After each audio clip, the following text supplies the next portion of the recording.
Shalom teman-teman, damai sejahtera Tuhan beserta dengan kalian semua.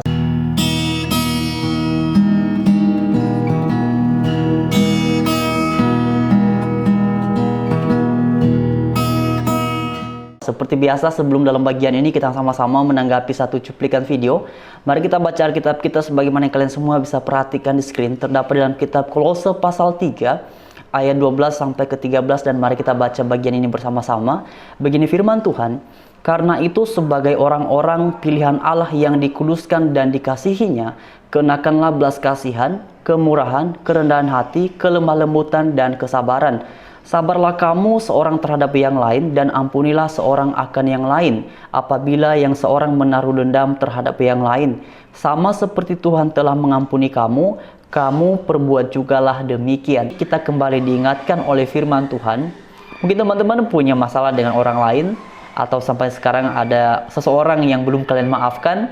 Berdasarkan firman Tuhan ini mengatakan bahwa kita sepatutnya harus memberikan maaf terhadap setiap orang yang pernah berbuat salah terhadap kita, sebab itu menjadi ciri dari setiap orang yang telah menerima pengampunan dari Tuhan. Seperti dikatakan pada bagian terakhirnya ini, sama seperti Tuhan telah mengampuni kamu, kamu perbuat jugalah demikian. Amin teman-teman. Mari kita dengarkan satu cuplikan video berikut dan nantinya akan kita tanggapi sama-sama. Saya sebetulnya sudah di atas.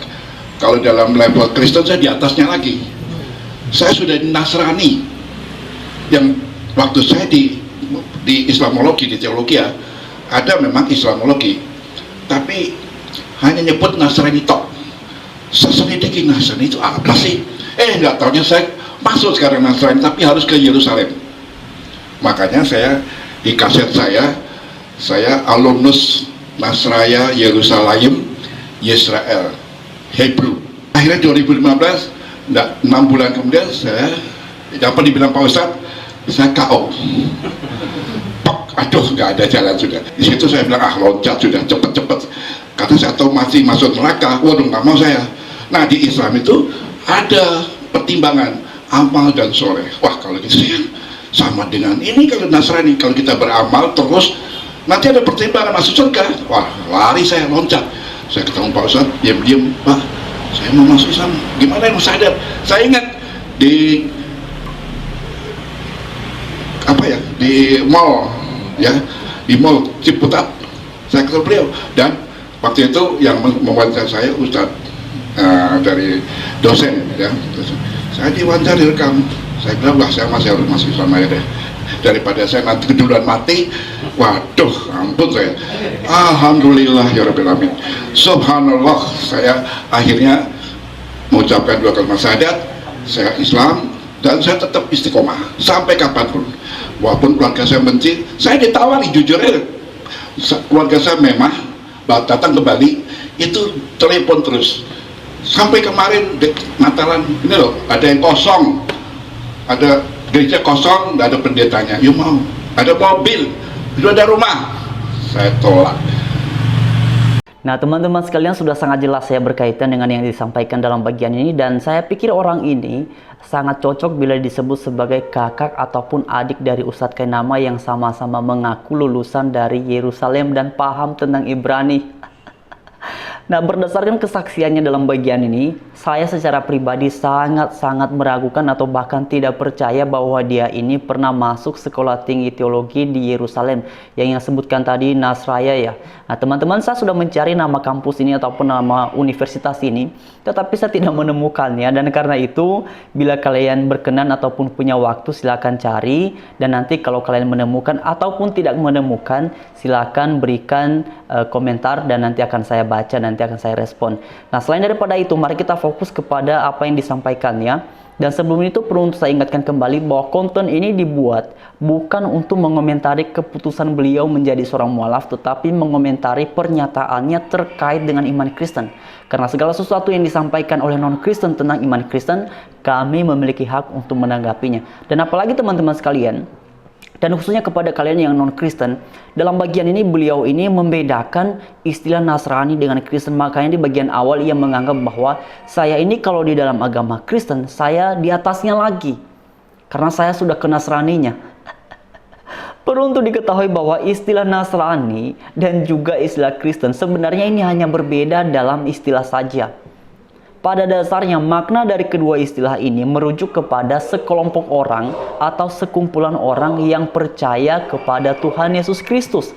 Jadi kalau kemudian beliau menganggap bahwa karena ia sudah pernah ke Nasrani, berdasarkan istilah yang dipakainya, saya memahami bahwa beliau ini menganggap istilah Nasrani itu adalah sebuah tempat. Makanya berkata, saya sudah ke Nasrani ke Yerusalem.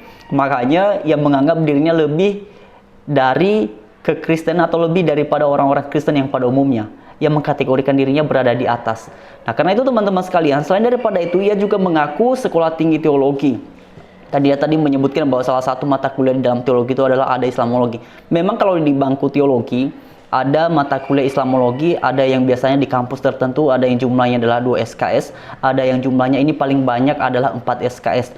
Nah, kemudian kalau benar dia ini pernah masuk sekolah tinggi teologi, tentu ia akan mengerti bahwa konsep keselamatan ataupun pemahaman keselamatan berdasarkan pernyataan Alkitab itu dipastikan bukan hanya sebagai sebuah hasil dari penafsiran terhadap teks yang ada di dalam Alkitab, tetapi juga memang hal ini tertulis secara jelas di dalam Alkitab. Misalnya saja teman-teman beberapa ayat dalam kitab Injil, di dalam Yohanes pasal 3 ayat yang ke-16, kemudian misalnya dalam Yohanes pasal 1 ayat yang ke-12, juga misalnya di dalam kitab Yohanes pasal 14 ayatnya yang ke-6. Di beberapa ayat ini ditegaskan secara jelas bahwa setiap orang yang percaya kepada Tuhan Yesus dipastikan akan mendapatkan bagian di dalam kerajaan sorga. Tetapi jangan lupa bahwa di bagian selanjutnya pun Tuhan Yesus mengatakan bahwa setiap orang yang percaya kepadaku pasti akan menuruti firman-Ku, akan menuruti perkataan-Ku. Karena itulah yang kemudian menjadi identitas asli terhadap atau bagi setiap orang yang mengaku percaya Tuhan Yesus.